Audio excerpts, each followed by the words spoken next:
She wakes up in a quiet room, confused and disoriented, unable to understand how she got there. The place feels familiar, but instead of pain or danger, she's lying there, completely unharmed. It doesn't make sense. She remembers what happened. Before she can process it, someone calls her name and steps into the room. It's him, calm, composed, acting like nothing ever happened. He asks how she's feeling, but his presence only deepens her confusion. Why is he here?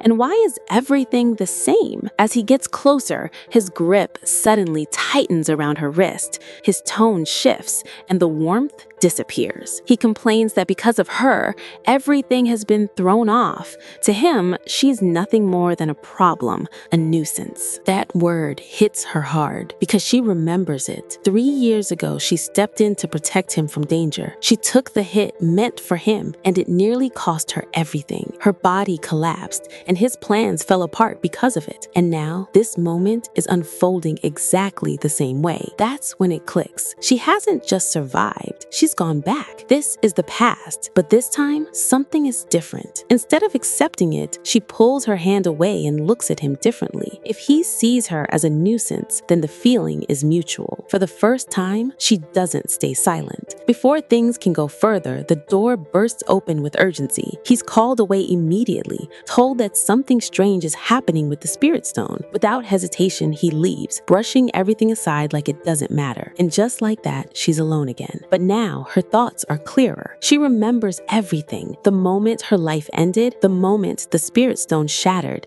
and the strange energy that entered her body right before everything went dark. That same power. It's still here. Slowly, she raises her hand and focuses. At first, nothing happens. Then, a faint movement, like water responding to her will. The energy gathers, forming into a small, swirling sphere in her palm. It's real. The power she never had before is now hers. A faint smile appears on her face as she confirms it. Whether this is a blessing or something else, it doesn't matter anymore. One thing is certain. This time, she won't make the same mistake. She won't sacrifice herself for someone who never valued her. And without hesitation, she makes her decision. She's leaving that house for good. A carriage moves quietly through the forest as a young master sits inside, his eyes covered and his vision completely gone.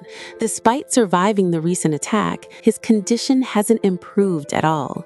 Even someone powerful couldn't remove the curse, leaving only one option: to find a water awakener capable of breaking it. But the situation isn't simple. The curse is dangerous, and anyone who tries to list it could lose their life. So instead of forcing it, a condition is set. They will wait 1 month for a volunteer. Without hesitation, he agrees, even though deep down he already expects nothing. As he leaves, his calm expression hides the truth. From the very beginning, he never believed anyone could actually lift the curse. To him, this was nothing more than a formality. Back at the estate, time passes quietly. No one steps forward. Not even the servants are willing to get involved. The entire place feels empty, as if everyone is avoiding something. Meanwhile, he remains composed, sitting alone in the dark, thinking. His abilities are still there, but without sight, his control is unstable. And in the worst case, he could lose them completely. Then suddenly, he senses it. Someone is inside. Without hesitation, he moves, his voice cold as he warns the intruder. But instead of panic, a calm figure appears in the doorway, a woman cloaked and composed. She doesn't attack. She doesn't run. Instead, she speaks. She isn't an assassin, and she isn't one of the awakeners sent by Elheim. That's when he notices something strange. Her presence feels different, not heavy or corrupted like the others, but clean and refreshing. Even without sight, he can clearly sense her. Curious, he asks why she came, and her answer is simple. She came because she can help him. For the first time, his composure shifts slightly as he questions her claim, but she steps closer and makes her offer clear. She can remove the curse and restore his sight. But nothing comes for free, so she asks him one thing: what is he willing to give in return? For a brief moment, silence fills the space. Then a faint smile appears on his lips. No hesitation, no doubt, just interest. he doesn't hesitate. If the curse can be lifted, he's willing to give everything. She stays calm and tells him she needs to examine it first, and he agrees. As she steps closer and unties the tightly secured blindfold, he becomes more aware of her touch. His senses sharper without sight, and the faint scent around her feels distinct, something he associates with water. When the blindfold comes off, his eyes are revealed, glowing red under the curse. She studies them and quickly realizes this isn't a normal curse. It's black magic, layered with seals that grow stronger over time. He questions how she knows this, even mentioning Elsheim avoids such magic, but she brushes it off, recalling how she once studied forbidden books just to be useful without power. She warns that if nothing is done, he could lose his sight permanently, and begins by releasing the top layer. Water forms and flows into him, responding naturally to her control, and even to her, it feels instinctive. As the energy enters his body, he senses its strength and wonders if anyone in Elheim has ever had this level of power. When it ends, she says the process is complete for now. He notices the difference immediately, but she explains that removing everything at once would be too dangerous. Instead, she'll break it into layers each day. She prepares to leave, telling him she'll return. He says he'll be waiting, adding that even without knowing her name, he expects to see her again. She acknowledges him and leaves. Alone, he holds the blindfold, reflecting. His thoughts shift to the past, remembering how the Elheim family suffered, losing half their territory in war. A memory surfaces of Duke Elheim being forced to confess, revealing the curse had once been ignored, leading to revenge. The plan was to sacrifice her to complete a ritual and awaken a powerful spirit stone. But the truth runs deeper. She appears again in memory, calm and composed. A man confronts her and she takes responsibility, saying it was her doing. He realizes that if Elheim learns the truth, she won't be allowed to leave. By imperial law, children of awakened families must remain until adulthood, so she resolves to hide her secret until then. The man checks on her condition after the poisoning, but she responds cautiously. He insists her condition matters, and she makes it clear that he depends on her, that without her, he cannot properly use his abilities. He understands and allows her to move freely during the day, acknowledging her past confinement before leaving. Left alone, he reflects on her change. She once threw herself in front of him and carefully watched his every reaction, but now she's different, and he can't understand why. Elsewhere, the spirit stone begins acting strangely, its energy growing stronger as it glows in the sacred chamber. When he touches it, it doesn't respond at all. At the same time, she walks quietly through the night, sensing something unusual. The connection is clear. The stone isn't reacting to him, it's reacting to her. The night remains quiet as she returns, and despite his blindness, he immediately senses her presence. He greets her casually, but when she calls him by his full name, it catches his attention. He questions it, and she adjusts, addressing him more personally. He prefers being called Michael, closing the distance, and she agrees. The focus shifts to his condition as she checks his eyes. He confirms improvement,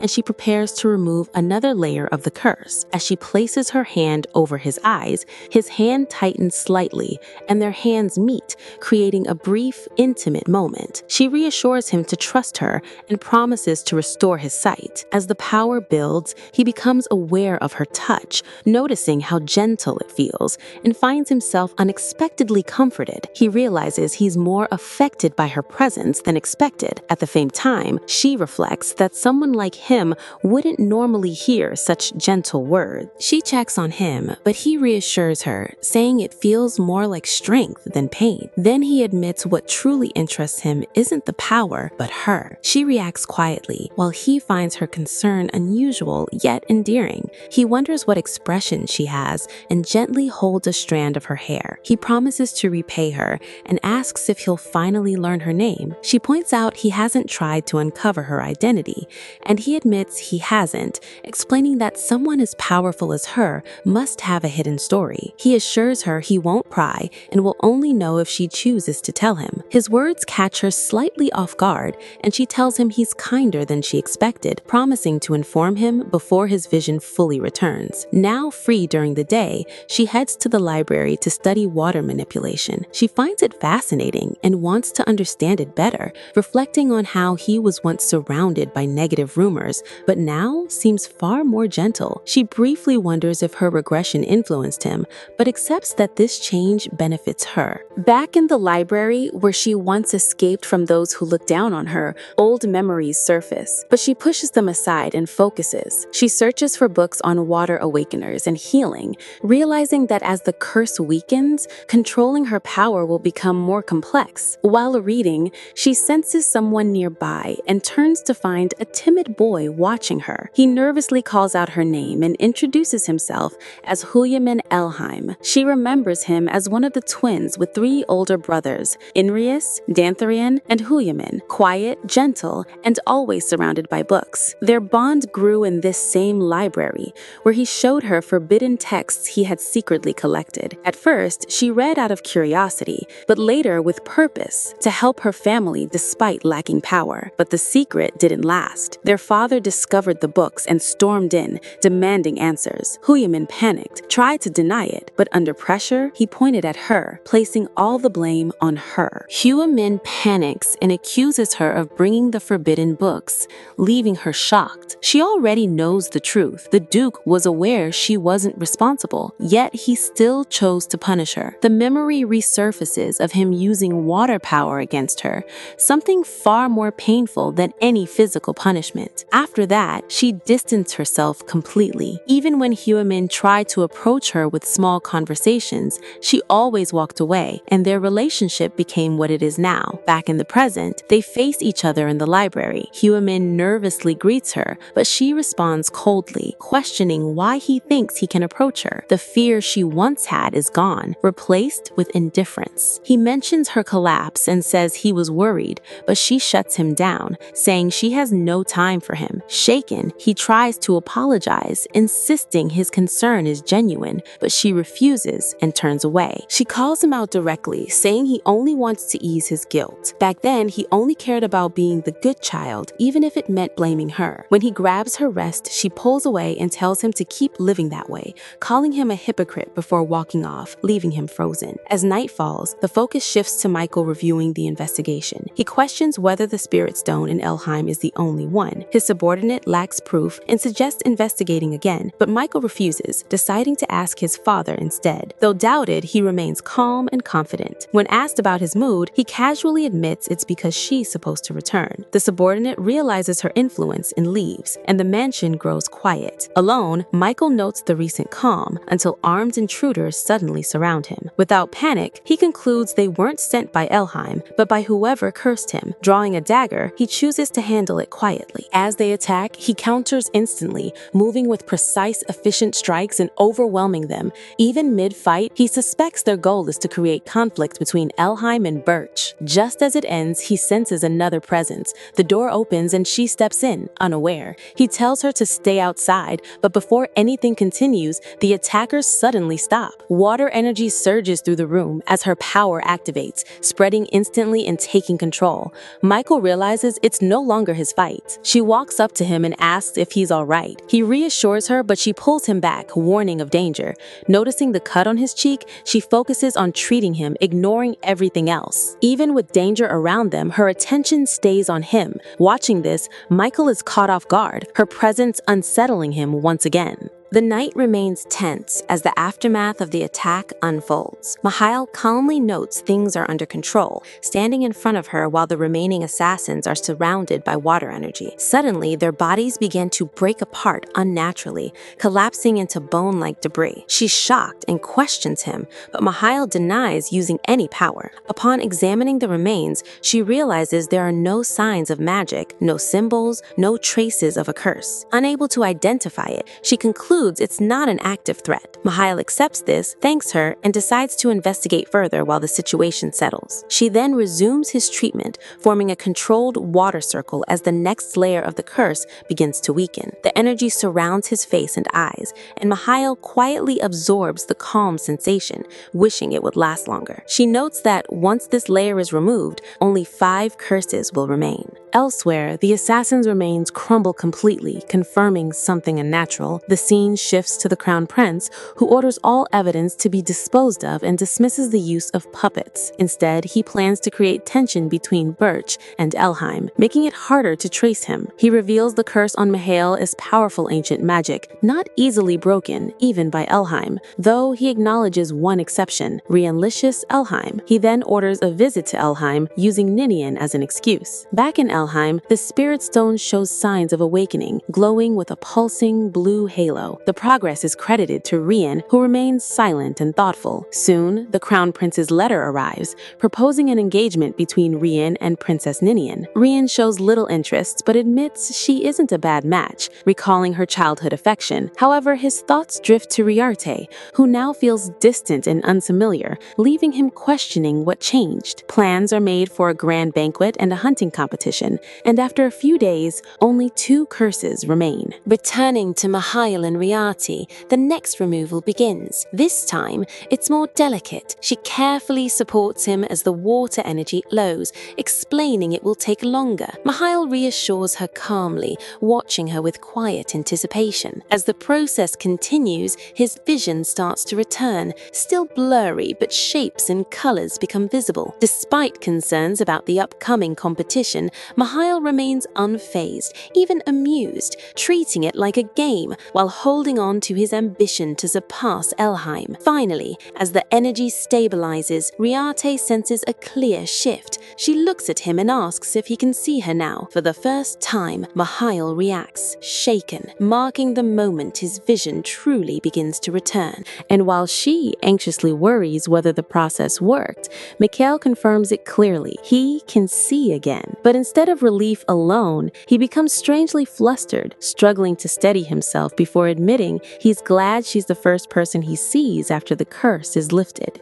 The moment softens as he gently takes her hand and thanks her, while Riarte calmly reminds him that the Birch family never forgets a favor, making her a benefactor to his entire house. Even so, Mikhail points out that one final layer of the curse still remains. Holding her hand, he reminds her of his promise and tells her he'll grant whatever she desires. When he asks what she truly wants, Riarte pauses, reflecting on the regrets of her past life and the mistakes she refuses to repeat. She realizes she can't achieve her goal alone, but with Mikhail's help, it might be possible. Gathering her courage, she introduces herself properly and reveals the truth of her life, disgraced, isolated, and born as an unawakened half-blood. Then, with quiet determination, she finally says it. Her only wish is to escape from Elheim. Mihail falls silent for a moment before softly repeating her name, calling it beautiful, and without hesitation, he agrees to help her. The tension fades as they step outside together, where Mihail begins opening up about himself,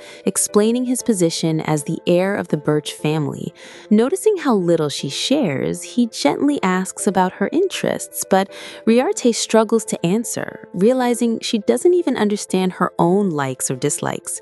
Trying to ease the moment, Mihail shows her small birds used for reconnaissance, and as one lands near her, something changes. Riarte quietly admits she likes them, revealing the first genuine smile she's shown, a small but meaningful shift that doesn't go unnoticed. Their conversation turns back to reality as Riarte asks when she can leave Elheim, and Mihail immediately offers to take her away. But she explains the harsh truth. She's still bound by noble laws, and leaving now could put both her and Birch at risk. Understanding the situation, Mihail decides to wait, promising that the day she leaves will become her coming-of-age moment, and she accepts as feathers drift through the air and the scene gently fades. Elsewhere, a new figure arrives, Dentarion Elheim, the second son of the family, known for his exceptional talent. Calm and confident, he heads straight for the Spirit Stones, revealing his true interest. As he enters the chamber, he's met with overwhelming blue energy filling the entire space, far beyond what was expected. Curious, he tests the energy, only for it to react violently. It's explained that while Elheim's power allows them to control water, this force cannot be controlled at all. The spirit stone begins to surge uncontrollably, releasing intense waves that shake the entire room. As the energy spirals further out of control, it suddenly condenses into a single point, forming a silhouette within the light. Slowly, a figure emerges, a young being with blue hair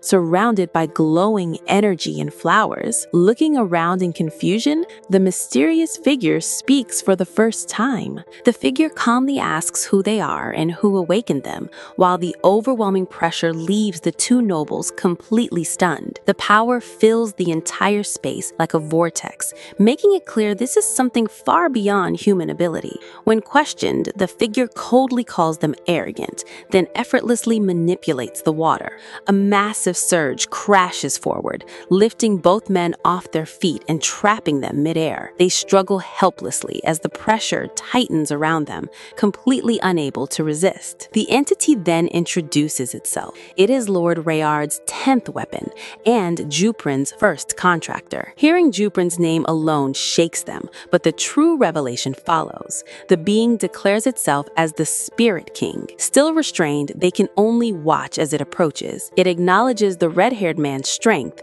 and questions his connection to Juprin, but ultimately shows no real interest. With a flick, both are thrown down, barely able to recover. To the Spirit King, they are insignificant. Thinking quickly, they say the one who awakened it is outside. The Spirit King pauses, then suddenly disappears. The energy fades, the presence vanishes, and the chamber returns to normal, leaving only the Spirit Stone behind. Even so, the tension remains. 3 days later, the hunting competition is announced, and the Spirit Stone is sealed away. The nobles agree to report everything, but more importantly, to keep the Spirit King's existence hidden, especially from the Verchi family. The day of the hunt arrives, with bright tents and nobles gathering across the forest.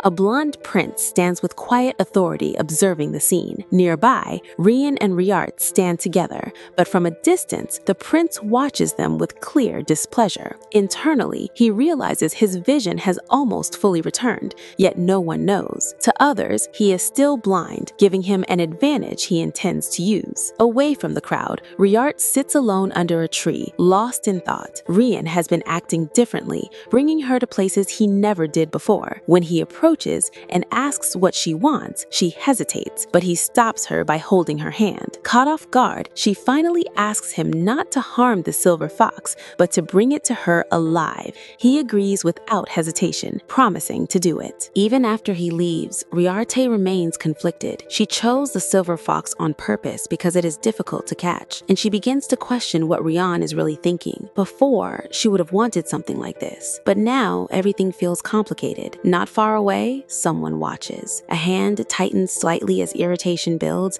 the situation simply annoying to him. Then he calls her name. Riart turns in surprise and sees Prince Verch approaching. Calm and composed, with a faint smile, he walks toward her. The atmosphere instantly shifts, becoming tense as she looks up at him and calls his name. He approaches with a relaxed, slightly playful demeanor and casually says he just had a feeling she would be there, though he later admits he followed her presence carried by the wind, describing it as something he could sense. The mood softens as he checks on her condition, asking about her eyes and reassuring her that his own has improved, then gently reaches for her arm, concerned about whether she was hurt. Riarte responds calmly that it didn't hurt much and admits she's used to enduring such things, but Mikhail's expression hardens as he firmly tells her not to get used to pain, making it clear he doesn't want her to live like that. His quiet protectiveness leaves her speechless, unsure how to respond, and she admits to herself that she doesn't know what to say in moments like this. He suddenly lightens the mood again, casually asking why she came, then bluntly adds that he came because he missed her, catching her off guard. Riarte stays quiet, processing his words, wondering why someone like him would go out of his way to find her when others see her as insignificant, questioning if he was truly worried about her. After a moment, she softly admits she's feels glad he came, which visibly surprises him before he quickly composes himself and shifts the conversation, suggesting they should get going. As they talk, she asks if he'll attend the banquet, recalling the earlier invitation, and Mihao casually says he will if she goes, adding with a faint smile that he wanted to dance with her. When she admits she can't dance, he reassures her he'll teach her, then leaves with a confident promise to see her there. The scene shifts as Rian walks through the forest and discovers a strand of silver fur, confirming the presence of the rare silver fox. Elsewhere, nobles discuss how difficult it is to catch, revealing that the species is nearly extinct, but Rian quietly concludes that this may be the last one left in Elheim. Remembering Riarte's request to capture it alive, he becomes determined to fulfill it. As he tracks the fox, he finally finds it resting peacefully and carefully approaches, but a sudden sharp sound startles the moment, and the fox collapses instead of fleeing. Realizing it hasn't been harmed, but simply lost consciousness, Rian looks up to find Mihail already there, holding the fox calmly. Mihail greets him casually, subtly mocking him by pointing out that he can now see despite the curse, as Mihail remarks that next time Rian should try to catch it faster, and hints that what he's chasing is more than just an animal, suggesting something deeper is at play. Rian's expression darkens as the rivalry between them begins to take shape. Later, the scene moves to the estate where Riarte sits alone in her room, staring at the unopened box containing the dress Rian gave her for the banquet. She reflects on how she never had the chance to wear such things in her past life, hesitating before finally opening it to reveal a beautiful blue dress. Though she admits it's stunning, she wonders if she would have appreciated it before, then looks at herself in the mirror, comparing her current self to who she used to be. She reflects on how everything feels unreal, as if she's caught between two versions of herself, realizing that in her past life, she would have been filled with regret, but now something has changed. With a quiet but firm resolve, her thoughts shift as she accepts that this time she will choose her own path. The imagery of water surrounds her, symbolizing transformation, as she makes a clear decision to move forward differently. This time, she will write her own future. The scene opens at night as a grand carriage arrives at the palace for the banquet. A blonde noble lady steps out and immediately rushes to Lin, greeting him excitedly and clinging to his arm, while he remains calm and composed, respectfully greeting the crown prince. The crown prince acknowledges them with quiet authority before the scene shifts into the lively banquet hall, filled with nobles, music, and chatter. The blonde lady openly favors Lin, drawing attention as others whisper and tease about it. Meanwhile, the crown prince questions a silver-haired noble about the hunting competition. Although it supposedly ended safely, the noble's uneasy expression raises suspicion. Sensing something is off, the crown prince begins probing further and brings up Michael Birch. Michael is revealed standing alone in the hall, calm and distant, his covered eyes adding to his mysterious presence. At the same time, whispers spread as Riarte appears, stunning everyone with her elegant transformation.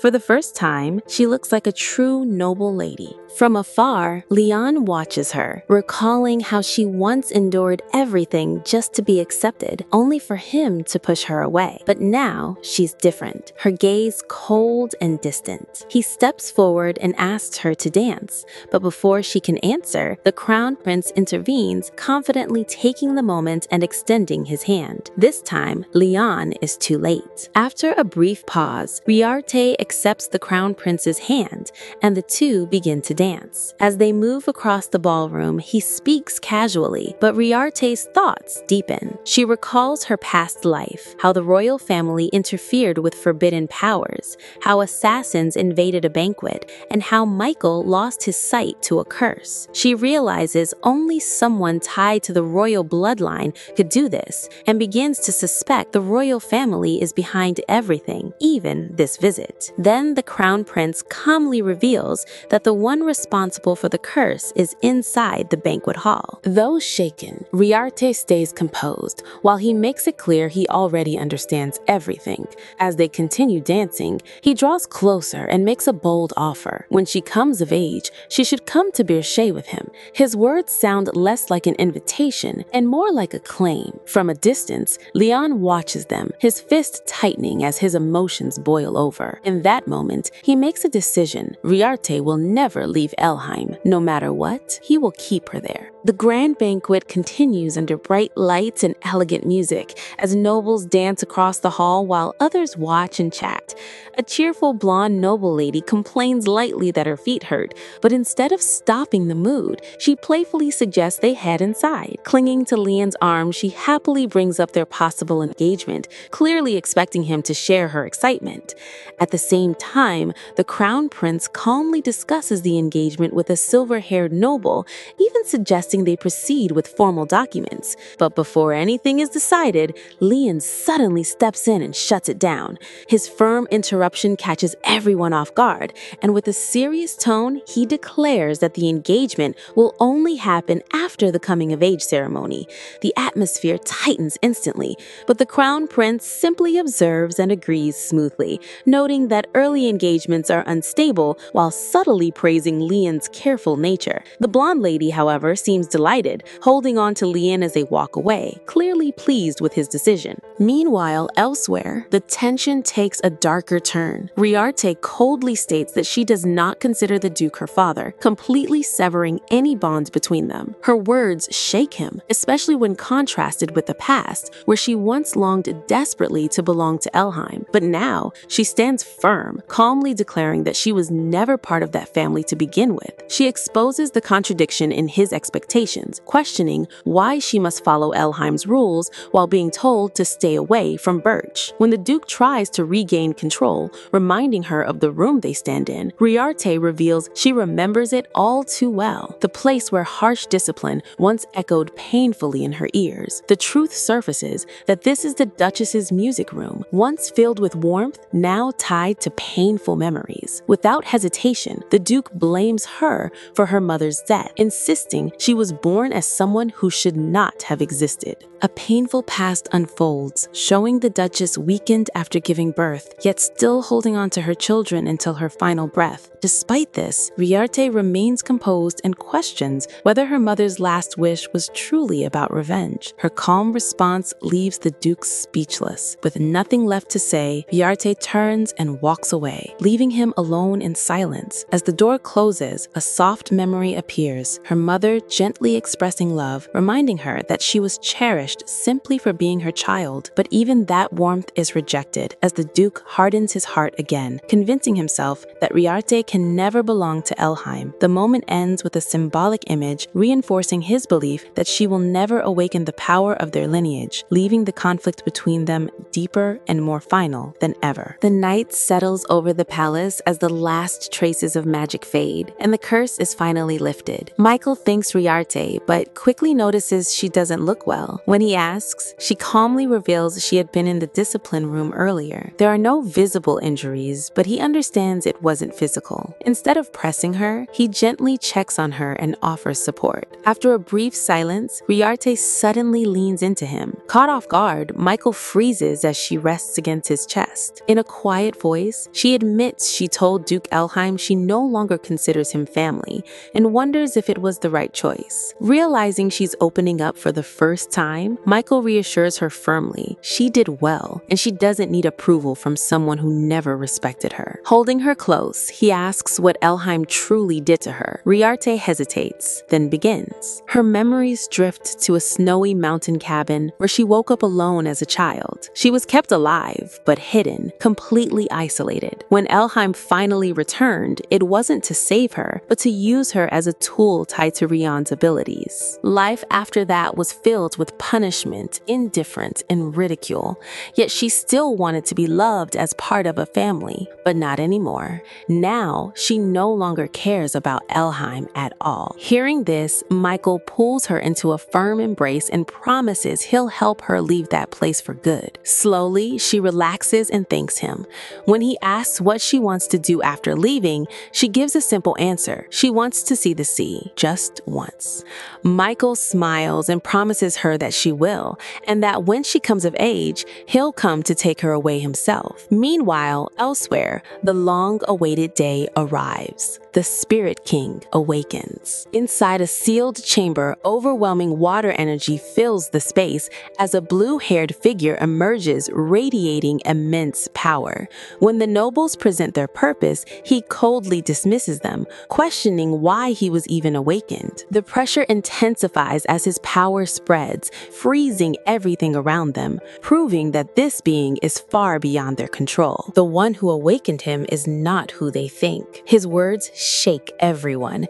As confusion spreads, he accuses them of deception and unleashes overwhelming power, threatening to destroy them all. The nobles insist the child presence is the true owner of the Spirit Stone, but he hesitates. Something feels off. He can sense it. The real owner is somewhere else in the mansion. He declares that the true person has been reincarnated and orders them to be brought before him. Dantarian accepts the command, but doubt begins to grow. After testing all the high-ranking awakened members, none of them are the one. For the first time, suspicion falls on Rian. Still, Rian remains calm and detached, showing no interest even when reassured about becoming the next duke. Soon after, Dantarian leaves for the palace, promising to return for the coming-of-age ceremony, but the truth remains unresolved. At the same time, Duke Verche prepares to leave. Despite being told there's still time, he calmly says the curse has already been lifted, and he has something to prepare for, welcoming Riarte. When Rian sees him off, Duke Verche remains polite, but his words carry weight. As he takes the small animal with him, he states firmly that it belongs to him. That moment feels final. Rian senses he may never see him again, but inside the carriage, Duke Verche smiles as if he knows otherwise. Months pass, and life in the mansion grows quiet. Riarte is moved into a noble room, treated better, yet nothing truly changes. When Rian visits her, their conversation turns cold. He speaks of her future, but his control is clear. Even if she tries to leave, or even if she dies, she will never escape Elheim. This time, she refuses. She decides she will not live the same life again. Elsewhere, the princess searches for Dantarian, but is startled when a red-haired man appears using his abilities. He claims he's there to assist her, but disappears again just as quickly. Moving in secret with a hooded attendant, he heads underground. As they speak of the ceremony approaching in a few days, they arrive at a massive sealed door. Beyond it, something ancient waits. A mysterious woman appears, surrounded by darkness and starlight, the half-blooded Spirit King, passed down through the royal family, and her existence changes everything. The red-haired noble quietly admires the sight, but the blonde royal reveals something far more dangerous. His ambition to create the perfect Spirit King and claim its power entirely for himself. He makes it clear he wants a Spirit King that cannot be controlled by any awakened, a step toward absolute imperial power. Without hesitation, he orders a special bottle to be brought, then takes it himself, confidently declaring that the royal family is immune to awakened powers and curses. As the bottle opens, a strange black powder emerges, and it's revealed that anyone who inhales or touches it will lose their sanity. Satisfied with the amount, he casually shifts the topic to Duke Verche, learning that his household has fallen into ruin, yet he shows no emotion toward it. From the shadows, the red-haired noble secretly witnesses everything and is shocked by a shocking realization. The crown prince himself is the Spirit King. By the next day, just before Rian's coming-of-age ceremony, the tension spreads through the mansion. Despite testing countless candidates, no one has been identified as the true owner of the elemental stone. The red-haired noble struggles to accept this, realizing that even the Spirit King situation hasn't changed. Meanwhile, Rian directly confronts his father, asking what will happen to Riart once she becomes an adult. His father coldly suggests she will be removed if she's no longer needed, but Rian immediately refuses, insisting she must stay. When told they have no legal right to keep her, Rian's tone turns darker, reminding him that she was once called his property. The atmosphere grows unsettling as the red-haired noble supports this mindset, suggesting they can break her if she refuses to stay. Even as doubts grow, especially after the Spirit King called Rian a fake, the family chooses to move forward as if nothing has changed. That night, under a calm sky, Riarte stands alone, deep in thought as the ceremony approaches. Sensing something is wrong, she follows her instincts to the temple, recalling that the Awakeners were recently summoned there. In front of a sealed door meant only for ascended Awakeners, she reaches out, and to her shock, it opens. Drawn inside, she steps into a glowing space where a blue-haired figure appears years before her. The moment their eyes meet, he recognizes her instantly. Calling her his master, he reaches out and claims she is his one and only contractor. Confused, she denies ever making such a contract, but he insists otherwise. As he touches her arm, a glowing mark appears, revealing a hidden bond. He explains that he engraved it so he could find her again, even after reincarnation, reminding her of a promise they once made. And then the truth surfaces. She is not just who she thinks she is. She is the first contractor and the reincarnation of Yuren. The blue-haired spirit reveals that the girl is the embodiment of Yuren, the head of the first family, but she can't accept it easily. When he takes her hand, he reads her memories, and his expression turns cold as he condemns the Elheim family for being corrupt and blind to the truth. He offers her immense power, saying he can destroy everyone in Elheim, or even the entire empire if she wants. She immediately refuses, telling him those people are not worth it, and asking him to keep their meeting a secret. She reveals she plans to leave Elheim, and when he asks if she's going to Virche, she confirms it. He says he wants to go with her, but explains he is bound by a seal created when the Spirit King was split, meaning he cannot leave without consequences. Before he can explain more, someone approaches, forcing him to leave.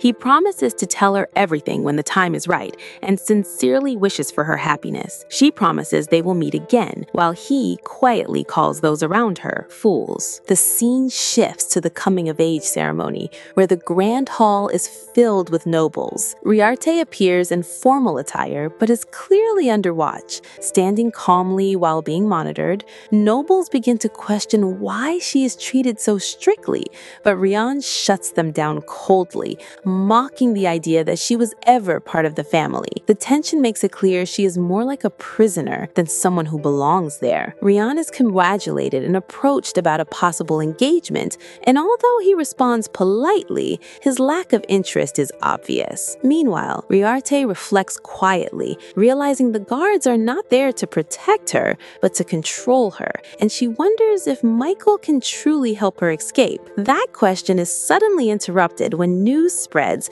that an uninvited carriage has arrived. Virche. Shock spreads through the hall as footsteps echo, and a man in red walks in with complete confidence, calmly stating that the ceremony isn't over yet. It's Michael Virgil. His eye patch is gone, and people begin to suspect his curse has been lifted. When confronted, he remains completely calm and says he is only here to retrieve something he left behind. Riante steps forward and questions him, but instead of answering directly, Michael simply looks ahead and extends his hand. Riante understands immediately. He declares that he has come to fulfill his promise and invites her to leave with him.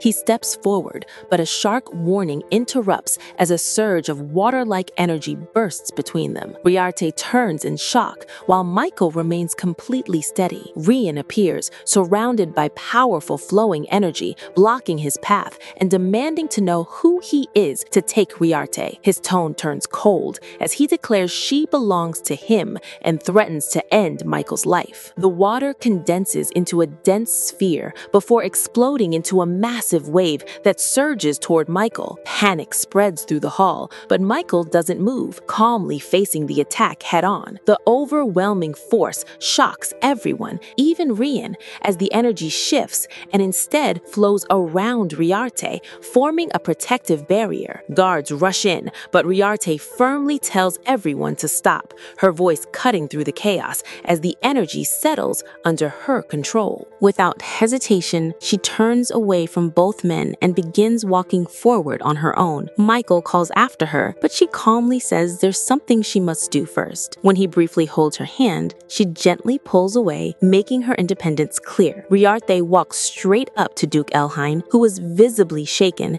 and declares that from this moment on, she is severing all ties with the Elheim family. She states clearly that after coming of age, they will no longer have authority over her. As she speaks, face. Energy rises around her, and flashes of her past appear, revealing the years she spent trapped and treated as a replacement. For 21 years, she endured it all, but now she refuses to live that way any longer. The entire hall falls silent as she stands there, no longer restrained. Calmly, she announces that she is done, then turns back to Michael and tells him they should go to Verge. Without hesitation, he agrees, and together they walk toward the exit, leaving everyone behind. As the doors open and light pours in, Riarte shows a faint, genuine smile, finally free. The scene shifts to a quiet journey through a sunlit forest as their carriage moves forward.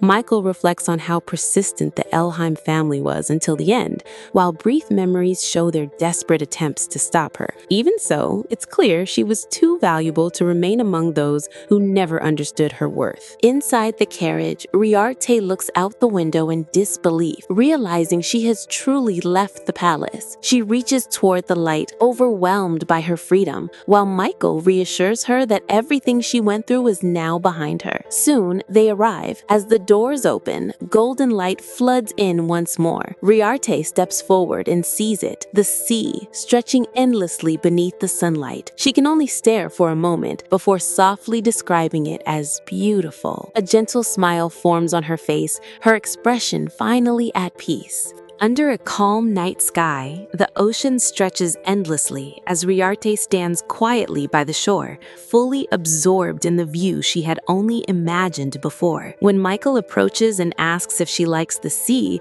she admits she loves it, describing it as far more beautiful than any story. She smiles softly, thanking him and saying she's glad she met him. Caught off guard, Michael awkwardly asks her to take care of him when they reach Virch. As they walk along the shoreline, he confesses that he missed her, and she gently admits she missed him too. She suggests they stay together from now on, and as their hands meet, a quiet promise forms. Michael holds her hand, more sincere now, saying they should return to the sea together again. The scene shifts to the palace, where Rian sits alone in heavy silence, questioning where everything went wrong. Regret sets in as he blames Michael and recalls the moments he failed to act, realizing too late that he underestimated both him and Riarte. Elsewhere, Duke Elheim and the others enter a grand chamber glowing with blue lights, where the Spirit King awaits. He reveals that Riarte, the successor of Urin, has already left and dismisses the family as foolish. When asked about the Spirit Stone, he challenges their beliefs, revealing the truth through a vision. In the past, spirits coexisted with humans, and those who formed contracts became spirit masters, while a few who bonded with the Spirit King became the Awakened. But everything changed when a Spirit King fell, closing the connection between worlds and stripping them of their power. The truth deepens as the Spirit King reveals Urin was never as great as they believed, drawing a parallel to how Riarte was treated. Then, he exposes Rian's origin, born by draining his mother's life and surviving by taking Riarte's power. With final authority, he declares Rian will no longer wield any power, and without Riarte, he will receive nothing. The revelation breaks Duke Elheim. He bursts into unstable laughter that quickly turns into panic as he realizes his power is gone. Denying reality, he insists he must take it back, but his strength collapses and he falls to his knees before the altar. In complete desperation, with no control left, the scene continues as a carriage arrives in a bright new city. Inside, Riarte is asleep against Michael until he gently wakes her, telling her they've reached Verch. As she steps out with his help, she takes in the unfamiliar surroundings before being greeted by Carmen Verch, Michael's father. Riarte bows politely and thanks him,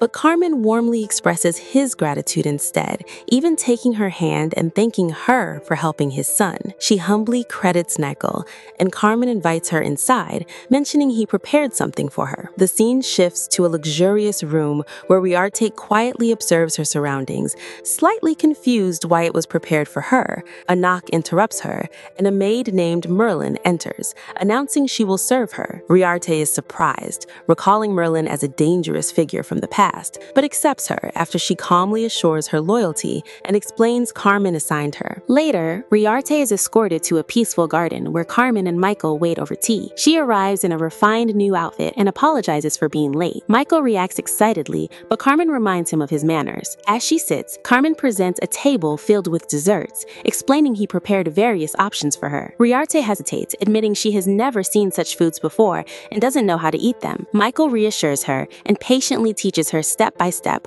offering her a piece of cake. After a brief pause, she tries it and softly admits it's delicious, easing the atmosphere as both men watch with quiet satisfaction. The moment passes peacefully and time slips by without her noticing. Later, walking through a quiet hallway with Merlin, Riarte reflects on the experience, realizing how new and meaningful it all felt. Suddenly, a loud noise echoes through the hall. Riarte stops and turns toward the sound, her calm expression shifting to alert confusion as the atmosphere changes. Her expression turns tense, and Merlin notices immediately. When Riarte explains it sounds like a beast, Merlin denies hearing anything and insists no such creatures exist in the duchy. Though reassured, Riarte remains unsettled. As Merlin guides her back to her room, the atmosphere stays heavy until the eerie sound echoes again, louder than before. Elsewhere, Duke Carmen reads a protest letter from nobles aligned with Elheim, criticizing the removal of a powerful awakened individual. As his servant explains, the crown prince is interfering and even plans to propose marriage to secure someone valuable, Riarte. Carmen immediately dismisses the idea as nonsense. He reflects on Riarte's past neglect and realizes her value has now changed. Someone who benefits Varche cannot be discarded. Without hesitation, he orders the servant to stop bringing such letters and coldly warns that anyone who continues should be dealt with so they can never write again. That night, Riarte lies in her luxurious room, deep in thought. Coming to Verche feels like a dream, filled with experiences she never had before. She begins to understand Merlin's words, that this place can feel warm and safe. Merlin reveals she once lost her ordinary life after being taken by an assassination group, and only found peace after Verche destroyed them. She hopes Riarte will come to love this quiet, ordinary life too, but to Riarte, that idea feels distant. In her previous life, Merlin was consumed by rage, someone capable of harming even royalty. The contrast troubles her. If she can uncover what caused that change, she might be able to prevent it. Whatever it was, it must have been powerful enough to push the Verche family toward ruin. Suddenly, the eerie cry echoes again. This time, Riarte doesn't hesitate. She rises immediately and heads toward the window, determined to find its source.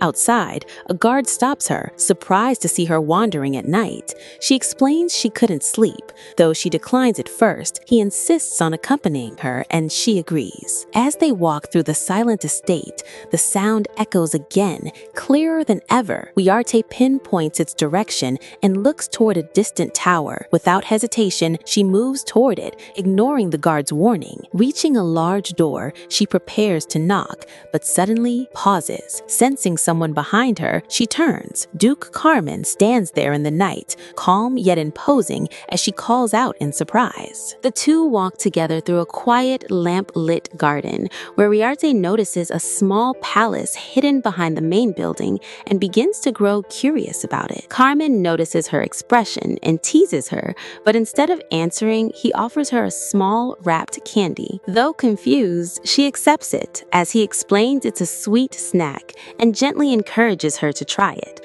When he asks why she was out so late, Riarte hesitates, choosing not to reveal the strange crying sound she heard earlier.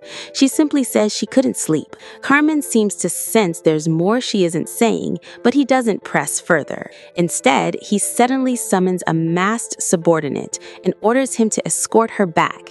As she leaves, Riarte can't shake the feeling that Carmen is intentionally keeping her away from the small mansion. The next day, Riarte meets Mikkel in the garden. When she mentions the candy, he explains that no one in Virche eats sweets except her, hinting that there's something unusual connected to it. This only deepens her suspicions. After a moment of thought, Riarte finally brings up the strange crying sound she heard near the small mansion. Mikkel's expression changes, and after a brief silence, he decides to take her there himself. Even when a maid warns that it's dangerous, Mikkel reassures them and leads Riarte forward. forward. As the sun sets and the atmosphere grows heavier, they arrive in front of the mansion. He unlocks the door slowly, then quietly tells her to stay behind him no matter what happens, as the darkness inside begins to unfold. Michael leads Riarte deeper into a cold, dim corridor within the secluded mansion, the torchlight flickering against the stone walls. Riarte shivers from the chilling atmosphere, hugging herself as unease builds, and when she asks what lies ahead, Michael calmly reassures her that there is nothing to fear since he is with her. She forces a small smile, trying to steady herself,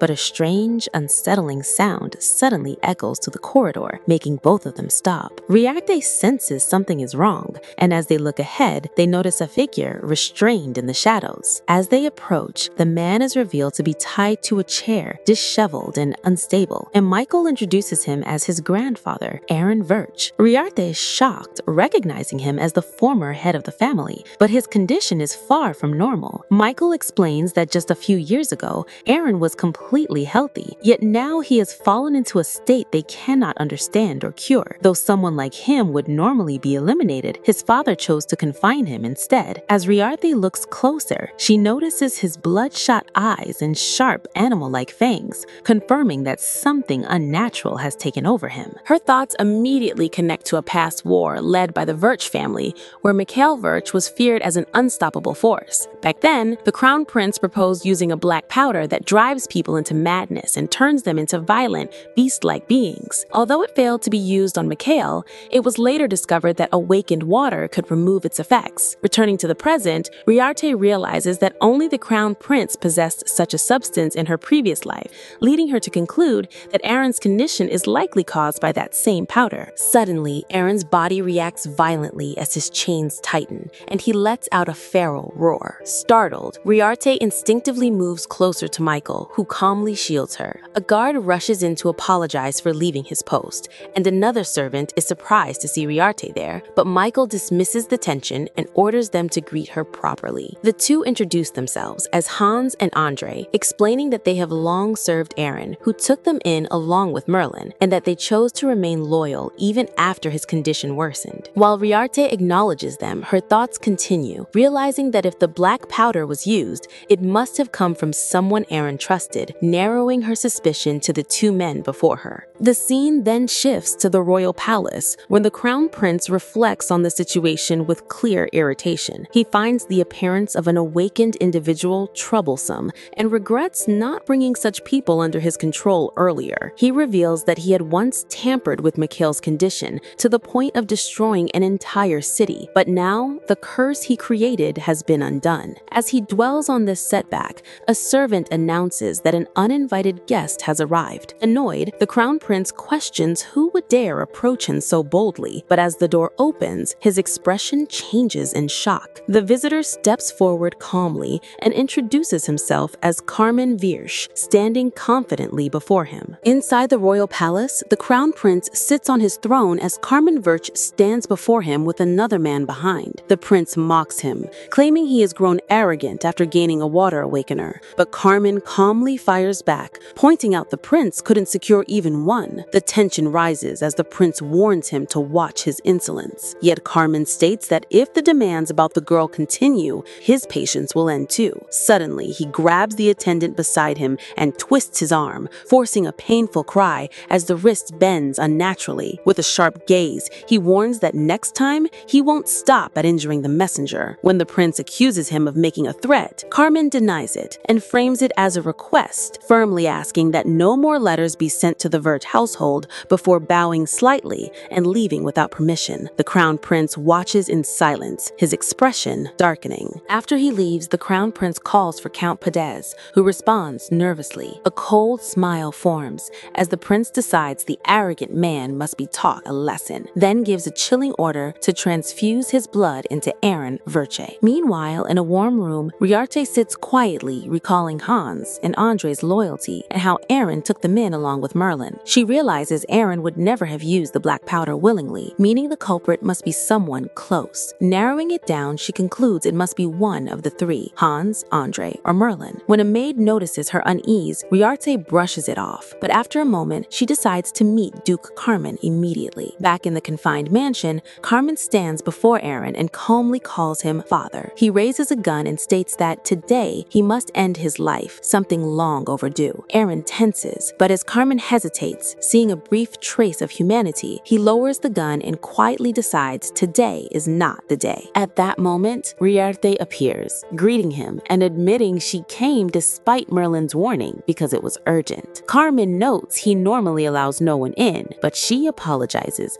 and explains she even sent Hans and Andre away. Looking toward Aaron, she states she had to speak before it was too late, then firmly declares she can cure the madness. Carmen is caught off guard, but when she asks if he can trust her, he agrees after a brief pause. Reassured, Riarte steps closer to Aaron despite the danger. Carmen warns her, but she calmly insists it's fine. Raising her hand, a clear, glowing stream of water forms and begins to swirl with controlled energy. Riarte stands before Aaron as glowing water energy flows from her hand, wrapping around his body while Carmen watches closely. The energy seeps into him, and though he reacts at first, his condition gradually stabilizes. She recalls a method to detoxify black powder, explaining that forcing a water awakener's energy into the body can counter it, and concludes that his madness can be slowly cured. After stepping back, she says he's stable for now, leaving Carmen surprised as he questions if it's truly curable. Riarte identifies the condition as black powder poisoning,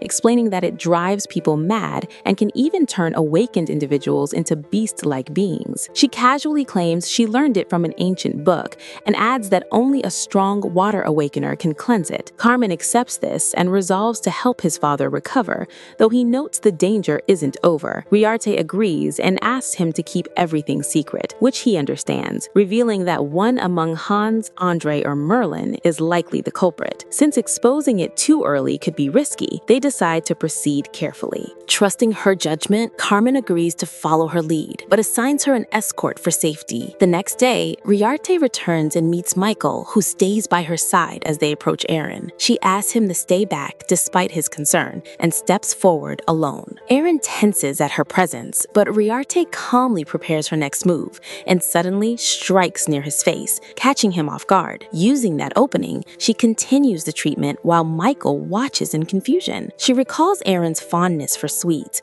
believing his instincts remain, and explains that calming him allows her to heal him more effectively. As the water energy flows again, his expression softens, and she urges him to hold on. While focusing, she hears Michael question why she's going this far. After a brief pause, she explains that Aaron is precious to the Virche family, and that she wants to protect everyone's hearts. Her words leave Michael visibly moved. Eventually, she stops, admitting this is all she can do for now as the energy fades. She explains it'll take about a week to fully cleanse the black powder, but before leaving, she makes it clear they must find the one who poisoned Aaron, shifting the focus from healing to uncovering the hidden enemy. And that's where this part of the story ends. Thanks for watching, and don't forget to stick around for part 2.